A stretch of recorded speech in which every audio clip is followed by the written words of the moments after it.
തീർച്ചയായിട്ടും സ്റ്റാറുകൾ തൂക്കുന്നുണ്ട് ഇഷ്ടംപൊടി ക്രിസ്മസിന്. അതിന്റെ കൂടെ ഇടി വന്ന് നമ്മളെ തൂക്കാതിരുന്ന ഇതൊരു വാർത്തയാവും, ഇതൊരു ഇതാവും, സംഭവമാടും. ഇതൊന്ന് കിട്ടണം.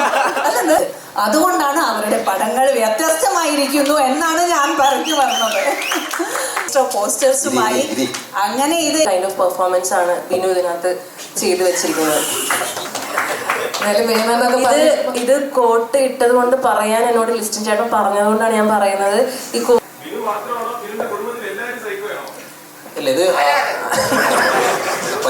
ഇന്നലെ ഇങ്ങനെ ഒരു കാര്യം പറഞ്ഞത് എനിക്കിപ്പോൾ ഒരു നുണ പറയാനായിട്ട് ഇപ്പം ഇതിന് പറ്റത്തില്ലല്ലോ. നമുക്കിപ്പോൾ അവിടെ ഒരു അസോസിയേഷനിലുണ്ടായ ഒരു വിഷയത്തെ എല്ലാവർക്കും ഇതിലെ സാന്ദ്ര ഈവൻ കേസ് കൊടുത്തപ്പോൾ അതിൻ്റെ അകത്ത് അന്ന് എക്സിക്യൂട്ടീവിലുണ്ടായിരുന്ന എല്ലാവരും പോയി ഇപ്പം ഈവൻ ജാമ്യം എടുക്കും, SIT പോയി അതിന് ആൻസറൊക്കെ ചെയ്യേണ്ടതായിട്ട് ഇപ്പോൾ വന്നു. അപ്പോൾ അതുകൊണ്ടിട്ട് എല്ലാവരും അതിനെ എഗനിസ്റ്റ് ആയിട്ടാണ് പറഞ്ഞത്. ഇപ്പോൾ സാന്ദ്രേനെ അതിൻ്റെ അകത്ത് ആരും സപ്പോർട്ട് ചെയ്തിട്ടില്ല. ഇതൊരു സംഘടനയാണ്, നമുക്ക് ഒരു വ്യക്തിക്ക് ചെയ്യാൻ പറ്റുന്ന ഒരു കാര്യമല്ലല്ലോ. അപ്പം എൻ്റെ ഇഷ്ട താല്പര്യങ്ങൾക്കനുസരിച്ച് അവിടെ ഒരു നിയമം പാസ്സാക്കാനോ അങ്ങനെ ഈവൻ പറ്റത്തില്ല. കാരണം ഞാൻ ഡിസ്ട്രിബ്യൂട്ടർ അസോസിയേഷൻ്റെ സംഘടനയുടെ പ്രസിഡൻ്റാണ്, പ്രൊഡ്യൂസർ അസോസിയേഷൻ്റെ ട്രഷററാണ്. അപ്പം എനിക്കിപ്പം എൻ്റെ ഒരു പടം അവിടെ ഒരു ബൈലോ ഉണ്ട് ഓരോ കാര്യങ്ങൾക്കും. ഇപ്പം താമസിച്ചാണ് നമ്മളൊരു സിനിമയുടെ ഡീറ്റെയിൽസ് കൊടുക്കുന്നതെങ്കിൽ 25,000 രൂപ വരെ ഫൈൻ ചിലപ്പോൾ ഇതിനടപ്പിക്കും. അപ്പം നമ്മളതൊരു സിസ്റ്റമാറ്റിക്കായിട്ട് പോകാനായിട്ടാണ്. അപ്പം ഞാൻ എത്രയോ സിനിമകളിൽ നമ്മൾ ലേറ്റ് ആയിട്ടായിരിക്കും അതിൻ്റെ കാര്യങ്ങൾ കൊടുക്കുന്നത്. നമ്മൾ 20,000 രൂപയും 25,000 രൂപയൊക്കെ നമ്മൾ ഫൈൻ അടയ്ക്കാറുണ്ട്. എന്നാൽ ഞാൻ അവിടെ ഇരിക്കുന്ന ആളാണ്, അല്ലെങ്കിൽ ആൻഡോ ജോസഫ് അവിടെ ഇരിക്കുന്ന ആളാണ്, ഞങ്ങളുടെ പൈസ കട്ട് ചെയ്തേക്കാം. ഞാനൊരു എക്സാമ്പിൾ ആട്ടോ പറഞ്ഞത്. അപ്പോൾ ഇങ്ങനത്തെയുള്ള പല പല കാര്യങ്ങളുണ്ട്. അതൊന്നും ഞങ്ങളുടെ ഇഷ്ടത്തിനനുസരിച്ച് അവിടെ ചെയ്യാനായിട്ട് ഈവൻ പറ്റത്തില്ല. കാരണം 21 അംഗങ്ങളുണ്ട് എക്സിക്യൂട്ടീവിൽ മൊത്തത്തിൽ. അതിൻ്റെ അകത്തൊരു പ്രസിഡന്റ് ഉണ്ട്, സെക്രട്ടറി ഉണ്ട്, ട്രഷറർ ഉണ്ട്, 2 വൈസ് പ്രസിഡന്റുമാരുണ്ട്, 2 ജോയിന്റ് സെക്രട്ടറീസ് ഉണ്ട്. അപ്പോൾ അങ്ങനെ അടങ്ങുന്ന പിന്നെ എക്സിക്യൂട്ടീവ്സിൽ ഇഷ്ടംപോലെ പേരുണ്ട്. അപ്പം ഇങ്ങനെ അടങ്ങുന്ന ഒരു ടീമാണ് അത് ഈ 2 വർഷത്തെ ാണ് ഈ ടീം വന്നിരിക്കുന്നത്. അപ്പോൾ അതുകൊണ്ടിട്ട് ഒരിക്കലും ഈ സാന്ദ്ര ആരോപിക്കുന്ന ഇപ്പം ഇങ്ങനെ കണ്ടിന്യൂസ് ആയിട്ട് ഇപ്പം ഈ ഉണ്ണികൃഷ്ണൻ സിനിമകൾ കിട്ടുന്ന ഇങ്ങനെ പല പല കാര്യങ്ങൾ ഇപ്പം ഇവൻ പറയുന്നുണ്ട്. ഇതിൽ എത്രത്തോളം ശരിയിലാണ് ഒരാൾ പറയുന്നത്, ഒരാൾ ഇങ്ങനെയെല്ലാം പറഞ്ഞേക്കാം, ആരും ഇതിന് മറുപടി കൊടുക്കുന്നില്ലല്ലോ. ഒരു ബാധിക്കുന്ന ഒരു കാര്യമായിട്ട് തോന്നിക്കഴിഞ്ഞു കഴിഞ്ഞാൽ അതിന് തീർച്ചയായിട്ടും റിപ്ലൈ ഇപ്പം ഇവനുണ്ടാവും. അടുത്ത 2 ചോദ്യങ്ങൾ നമുക്ക് എക്സ്ട്രാ ഡീസൽ പ്രസ് മീറ്റ് അവസാനിപ്പിക്കാം. അശോക, ശരിക്കും നമ്മുടെ AD എന്ന് പറഞ്ഞ സിനിമ ഇവിടെ നമ്മുടെ AD എന്ന് പറഞ്ഞ സിനിമ ശരിക്കും ഈ സിനിമ എഴുതാനുണ്ടായ ഒരു പ്രചോദനം, അല്ലെങ്കിൽ ആരെങ്കിലും ഏതെങ്കിലും വ്യക്തിനെയോ അങ്ങനെ എന്തെങ്കിലും കണ്ടിട്ടാണോ ഈ സിനിമയിലേക്ക് താങ്കൾ എത്തിയത്? ഇതങ്ങനെ ഒന്നും എത്തുന്ന പരിപാടിയല്ലല്ലോ. പിന്നെ ഒരു സമയത്തും ഓരോ തരം സിനിമകളാണ് ഇപ്പോൾ ഓടിക്കൊണ്ടിരിക്കുന്നത്. ഇപ്പോൾ സൂക്ഷ്മദർശിനി പോലെയുള്ള സിനിമകൾ അപ്പോൾ ട്രെൻഡിനനുസരിച്ചിട്ട് ചിന്തിക്കുക, അതിനനുസരിച്ചുള്ള സിനിമകൾ തയ്യാറാക്കാനുള്ള ശ്രമം നടത്തുക, അതിനനുസരിച്ചുള്ള കഥാപാത്രങ്ങളെ ചെയ്യാൻ കഴിയുന്ന നടന്മാർ, പ്രൊഡ്യൂസേഴ്സ് അവരെ എടുത്തെത്താനുള്ള ശ്രമം നടത്തുക. അതിൽ ഞങ്ങൾ വിജയിച്ചു എന്നുള്ളത് കൊണ്ടാണ് ഇത്രയും ആളുകൾക്ക് മുമ്പ് ഞങ്ങൾക്കിപ്പോൾ ഇരിക്കാൻ കഴിയുന്നത് എന്നാണ് വിശ്വാസം. അത്രയേ ഉള്ളൂ. അല്ലാതെ ഒരാളെ കണ്ടിട്ട് അയാൾ പോയി പേപ്പർ പെന്നെടുത്ത് പോയിട്ട് എഴുതിയെടുക്കുന്ന പരിപാടിയല്ല ഈ സ്ക്രിപ്റ്റ് റൈറ്റിംഗ് എന്ന് പറയുന്നത്. അത് നമുക്ക് സമയത്തിന് അനുയോജ്യമായിട്ട് സിനിമ ചെയ്യാൻ എന്താണോ ആവശ്യം ആ ത്രെഡിലേക്ക് നമ്മൾ എത്തുക എന്നുള്ളതാണ്. അതാണ് ED-യിലും സംഭവിച്ചിട്ടുള്ളത്. നമ്മുടെ ലാസ്റ്റ് ക്വസ്റ്റ്യൻ.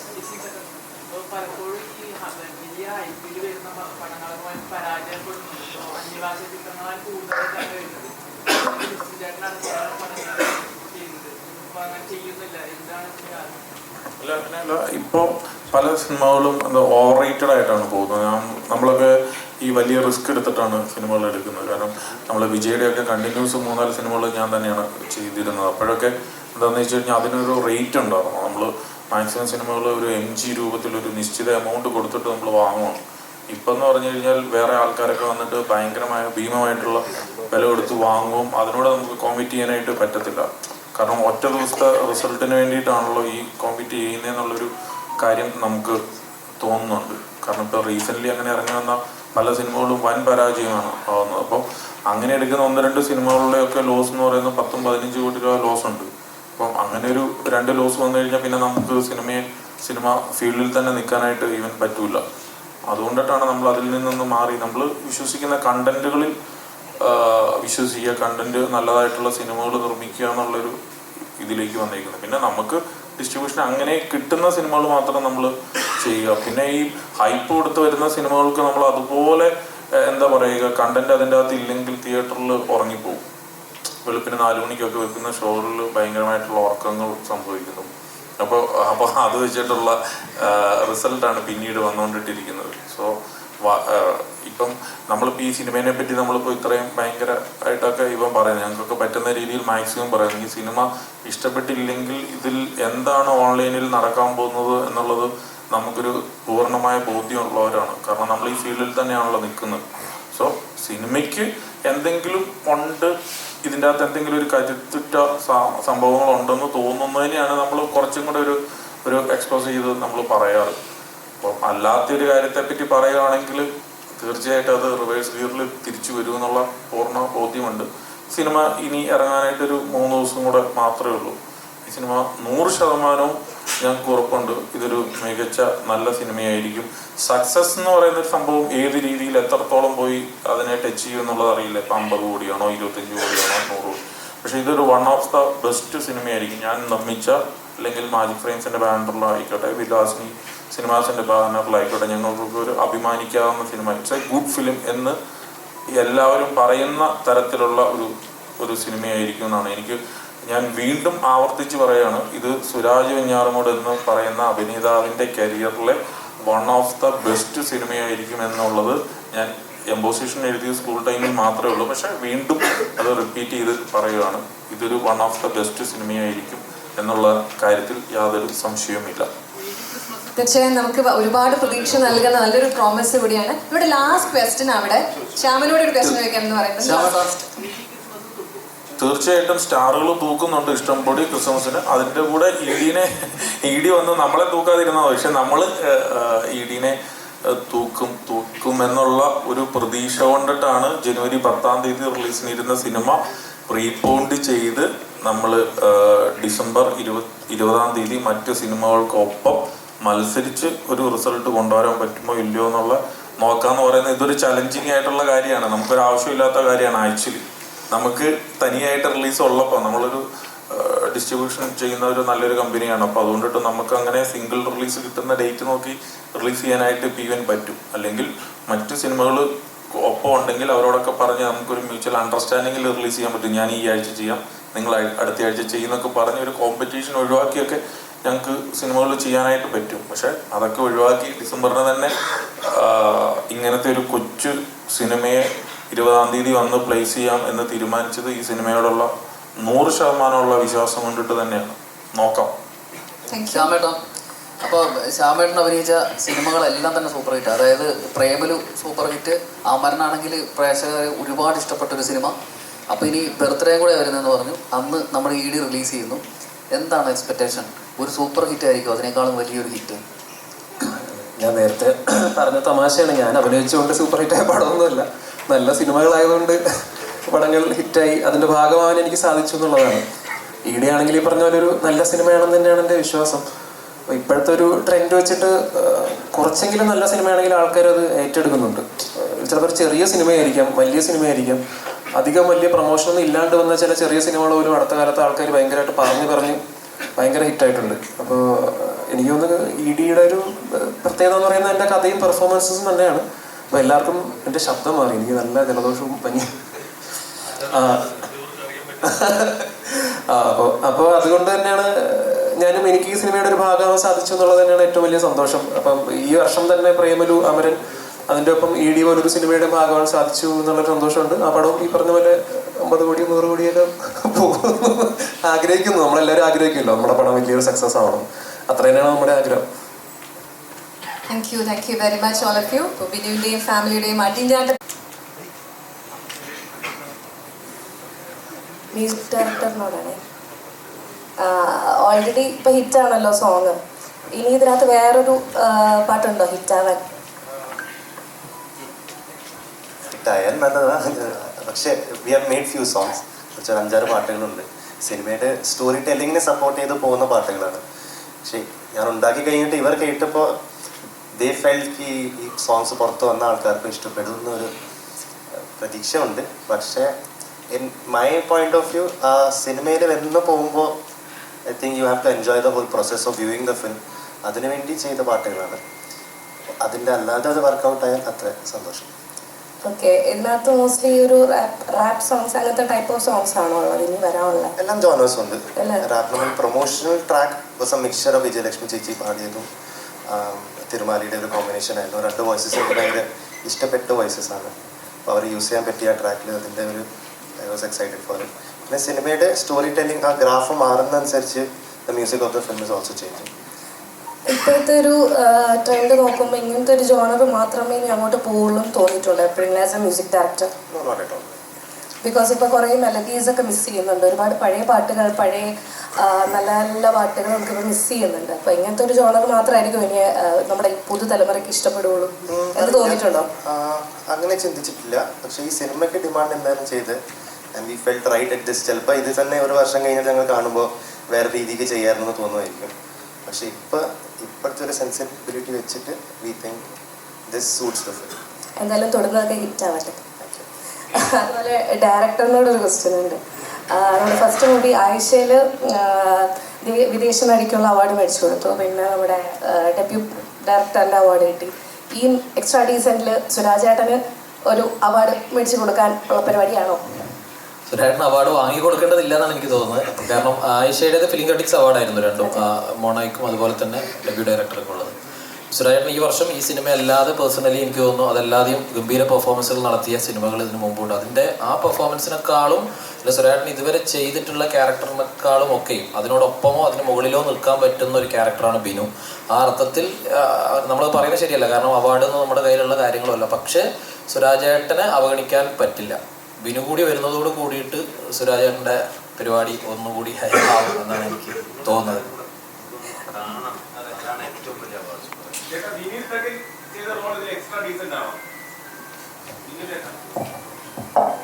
എൻ്റെ കഥാപാത്രത്തിൻ്റെ പേര് സനന്ദൻ എന്നാണ്. ബിനു എൻ്റെ ഫാമിലിക്ക് ഒരു ഭയങ്കര ബന്ധമുള്ളൊരു ആളാണ്. അങ്ങനെ ഡീസൻ്റ് ആണോ എന്ന് ചോദിച്ചാൽ അത്ര ഡീസൻ്റ് അല്ലാതെ തോന്നുന്നു. ബാക്കി 2 ദിവസം കൂടിയല്ലോ നമുക്ക് സ്ക്രീനിൽ കാണാം. Thank you.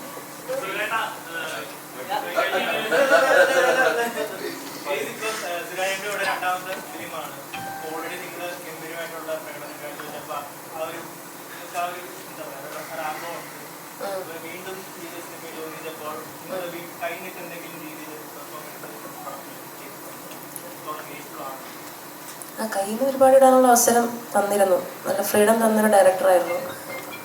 എസ്പെഷ്യലി നമ്മൾ ഹ്യൂമർ, ഇതൊരു ഡാർക്ക് ഹ്യൂമർ പരിപാടിയും കൂടെയാണ്. ഞാൻ സുരാജേട്ടൻ്റെ കൂടെ മുന്നേ വർക്കിയത് നാഗേന്ദ്രൻസ് ആണ്.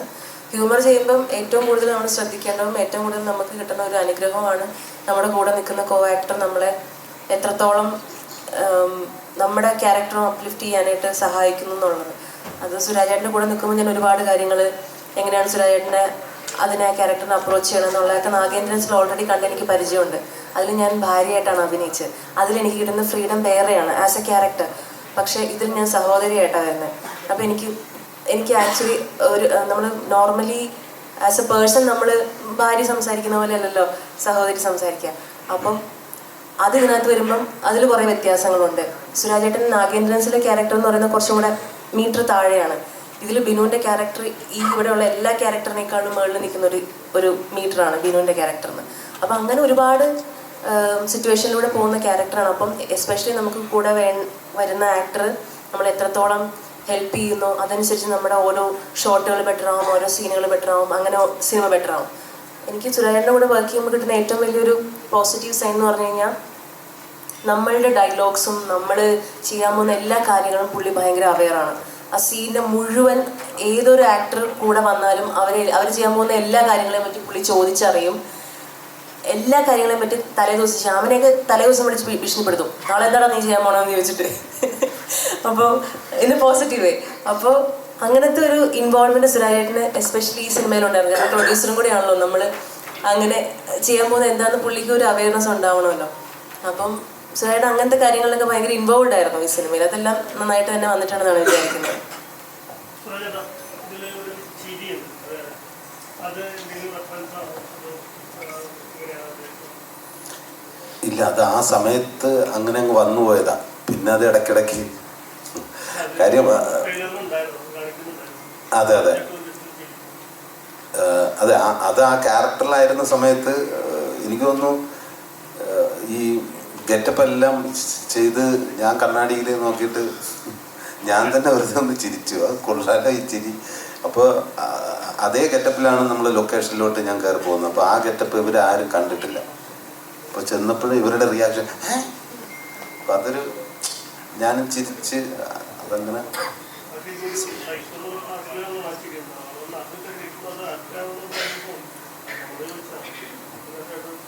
അത് ഡയറക്ടർ പറഞ്ഞു അത് ഓക്കെയാണ്, പക്കയാന്ന് പറഞ്ഞു.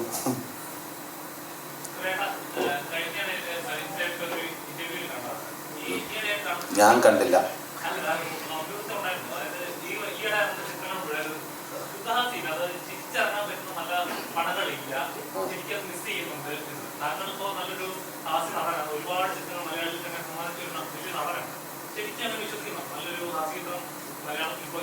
അല്ല, സമീപകാലത്ത് ഇറങ്ങിയ ചില ഹാസ്യങ്ങളുണ്ട് ചിത്രത്തിൽ. എന്നാലും പഴയ പോലുള്ള ഒരു മുഴുനീള ഫൺ പാക്ക് സിനിമകൾ ഇപ്പോൾ കുറവാണ്. അത് കറക്റ്റാണ്. കാരണം എൻ്റെ അടുത്ത് വരുന്നതിൽ ദി ബെസ്റ്റാണ് ഞാൻ ചെയ്യുന്നത്. ഞാൻ ഇഷ്ടംപോലെ കഥ കേൾക്കുന്ന ആളാണ്. അപ്പോൾ നമുക്കറിയാം ഒരു നല്ലൊരു ഫൺ ആയിട്ടുള്ള ഒരു ഉഴുതു മറിക്കാൻ പറ്റുന്ന തരത്തിലുള്ള സ്ക്രിപ്റ്റുകൾ ഇപ്പോൾ വളരെ കുറവാണ് അത് എന്നാണ് എനിക്ക് തോന്നുന്നത്. അതെ അതെ, ഇപ്പം വയലൻസും അങ്ങനെയുള്ള പരിപാടിയൊക്കെയാണ്. അതല്ല, അങ്ങനെ മാറി മാറി വരും. ഹ്യൂമറിന് എന്നും നിലനിൽപ്പുണ്ട്. അത് പ്രപഞ്ച സത്യമാണ്. ചിരിക്കാൻ എല്ലാവർക്കും ഇഷ്ടമാണല്ലോ. ഏതാ? ചേച്ചിയുടെ എൻ്റെ അമ്മയാണ്. രണ്ടാമത്തെ പടത്തിലാണ് എൻ്റെ അമ്മ ക്യാരക്ടർ. നമസ്കാരം, പ്രിയപ്പെട്ട എല്ലാവർക്കും നമസ്കാരം. എൻ്റെ കഥാപാത്രം ബിനുവിൻ്റെ അമ്മയാണ്. ബിനുവിനെ ഏറ്റവും സ്നേഹിക്കുന്ന അമ്മയാണ്. പക്ഷെ പ്രാക്ടിക്കൽ അമ്മയാണ്. അതെന്താണെന്ന് നിങ്ങൾ പടത്തിൽ കണ്ടോളൂ. എനിക്കൊരു കാര്യം പറയാനുണ്ട്. ഈ കോട്ട് ഇട്ടിരിക്കുന്ന ഈ സംഭവമില്ലേ, ഞങ്ങൾക്ക് ആദ്യമായിട്ട് ഈ കോട്ട് തരുമ്പം ഞാൻ പറഞ്ഞു, അയ്യോ ഈ സാരിക്ക് ഒട്ടും ചേരുന്നില്ലേ കോട്ട്, വേണ്ട വേണ്ട വേണ്ടെന്ന് പറഞ്ഞു. അപ്പോൾ ഗ്രേസ് പറഞ്ഞു, അയ്യോ കോട്ട് വേണ്ട, കോട്ട് ഇടുന്ന പോലത്തെ ഡ്രസ്സല്ല ഞാൻ ഇട്ടിരിക്കുന്നത്. അപ്പോൾ ഈ ദിൽനയും പറഞ്ഞു, അയ്യോ കോട്ട് വേണ്ട കോട്ട് വേണ്ടെന്ന്. കോസ്റ്റ്യൂമർ ഇത് കൊണ്ടു തന്നപ്പോഴാണ് ഞങ്ങൾ ഇതൊക്കെ പറഞ്ഞത്. അപ്പോഴാണ് ഈ മുഴുവൻ ടീം കോട്ട് ഇട്ടിട്ട് റൂമിൽ കയറി വന്നിട്ട് ലിസ്റ്റിൻ ജി പറയാൻ തുടങ്ങി. ഇത് നോക്കൂ, നമുക്കൊരു 10 മിനിറ്റ് ഒരു പോസാക്കാൻ വേണ്ടിയിട്ട് ഇതൊരു വാർത്തയാവും, ഇതൊരു ഇതാവും, സംഭവമാടും കേട്ടോ, ഇതൊന്ന് ഇടണം. അല്ല നോക്കൂ ഇതൊന്ന് ഇട്ട് നോക്കൂ എന്ന് പറഞ്ഞിട്ടാണ് ഒരു 10 മിനിറ്റ് ഇട്ടിട്ട് ഒന്ന് മാറ്റിയാൽ മതി എന്നാണ് പറഞ്ഞത്. പക്ഷേ അവിടെ ഞങ്ങളെ സമ്മതിപ്പിച്ച് ഇത് ഇടാനായിട്ട് നിർബന്ധിച്ചു. പക്ഷെ ഇതുവരെ ഇട്ടുകൊണ്ടിരിക്കുന്നു ഞങ്ങൾ, കംഫർട്ടബിളായി. സോ ഇങ്ങനെ ഈ സമ്മതിപ്പിക്കാനുള്ള ഒരു കഴിവാണ് ലിസ്റ്റിൻ ജിക്ക് ഉള്ളത്. അതുകൊണ്ടാണ് അവരുടെ പടങ്ങൾ വ്യത്യസ്തമായിരിക്കുന്നു എന്നാണ് ഞാൻ പറഞ്ഞു വന്നത്.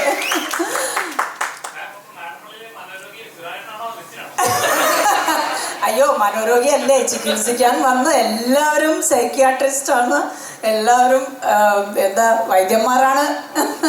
പിന്നെ ആമിർജി ആദ്യമായിട്ട് ഈ പടത്തിനെ കുറിച്ച് ഈ കഥ എനിക്ക് പറഞ്ഞു തരുമ്പോൾ എനിക്ക് പല ചോദ്യങ്ങളുണ്ടായിരുന്നു അങ്ങോട്ട്.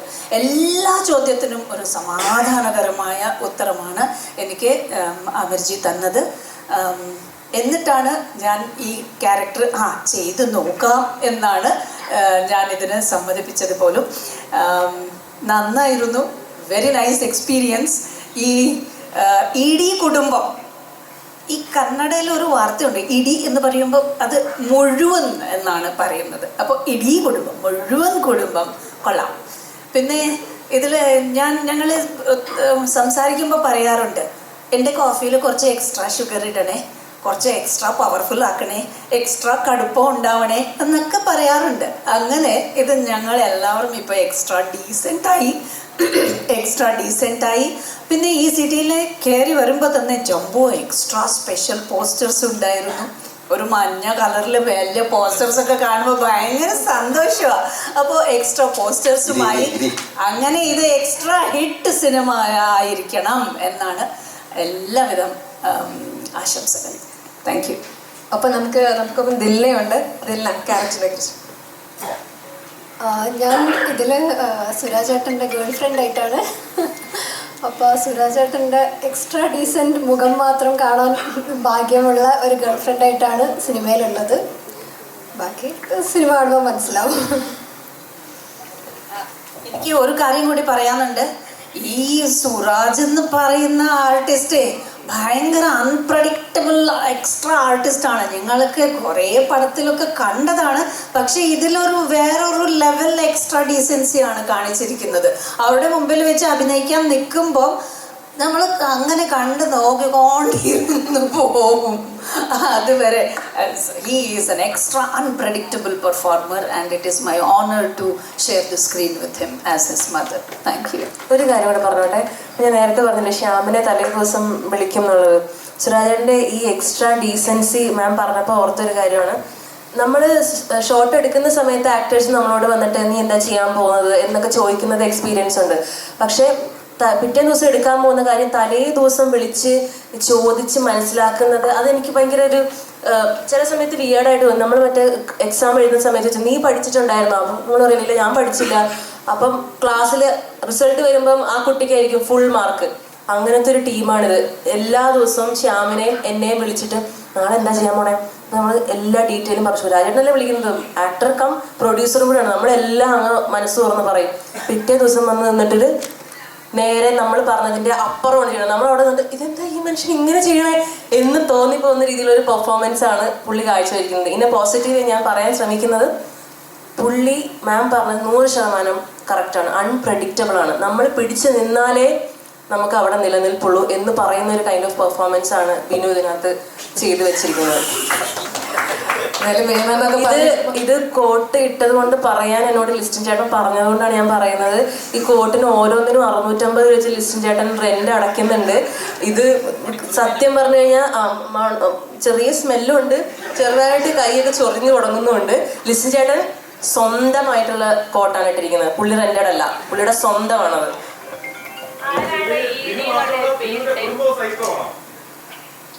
ഏതാണ്? ഇല്ല, ഇത് പരിചയമുള്ളൊരു ശബ്ദം.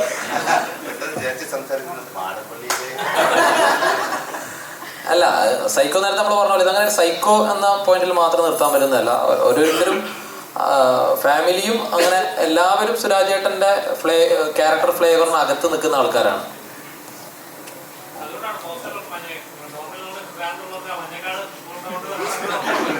ഇത് സിനിമ അവസാനിക്കുമ്പോൾ മഞ്ഞക്കാർഡാണോ റെഡ് കാർഡാണോ ഗ്രീൻ കാർഡാണോ എന്നുള്ളത് അവസാന കാർഡിൽ എന്തായാലും ഉണ്ട്. സിനിമയുടെ എൻ കാർഡിൽ കേരളത്തിലെ വലിയ സൈക്കോ ഷമ്മി നമ്മുടെ ഫഹദാണ്. അപ്പം ഫഹദിന്റെ വെല്ലോ സൈക്കോ ബിനു 20-ാം തീയതി പറയാതിരിക്കുന്നതാണ് നല്ലത്. പക്ഷെ അത് തിയേറ്ററിൽ തന്നെ എക്സ്പീരിയൻസ് ചെയ്ത് പ്രേക്ഷകരാണ് തീരുമാനിക്കേണ്ടത്. ഏതെങ്കിലും സാമ്യമുണ്ടോ രണ്ടാളും തമ്മിലുള്ള ഏതെങ്കിലും?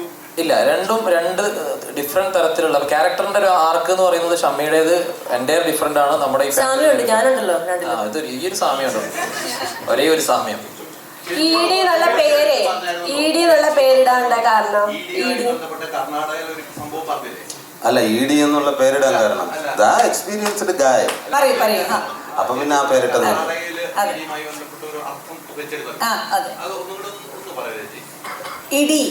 ഇടി എന്ന് പറഞ്ഞാൽ കന്നഡ ഭാഷയിൽ മുഴുവൻ എന്നാണ്. മുഴുവൻ, കംപ്ലീറ്റ്, മുഴുവൻ. അതിൻ്റെ ഒരു കംപ്ലീറ്റ് ഫിലിമാണ് ഇടി. അങ്ങനെയാണ് ഞാൻ പറഞ്ഞത്.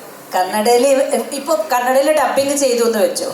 അപ്പോൾ ഇത് എക്സ്ട്രാ ഡീസൻറ്റ് എന്നുള്ള എക്സ്പ്ലനേഷൻ ഉണ്ടെങ്കിൽ പോലും കന്നഡ ആൾക്കാർക്ക് പ്രത്യേകിച്ച് ഇതൊരു നല്ല പേരായിരിക്കും. ഇടി, മുഴുവൻ, കംപ്ലീറ്റ് ഫിലിം എന്ന്. കന്നഡ ഇടി ആയിട്ടുള്ള ബന്ധം ഞാൻ ചോദിച്ചില്ല. പക്ഷെ ഇംഗ്ലീഷ് എക്സ്ട്രാ ഡീസൻറ്റ് പറഞ്ഞു തന്നിട്ടുണ്ട്. എന്താണ്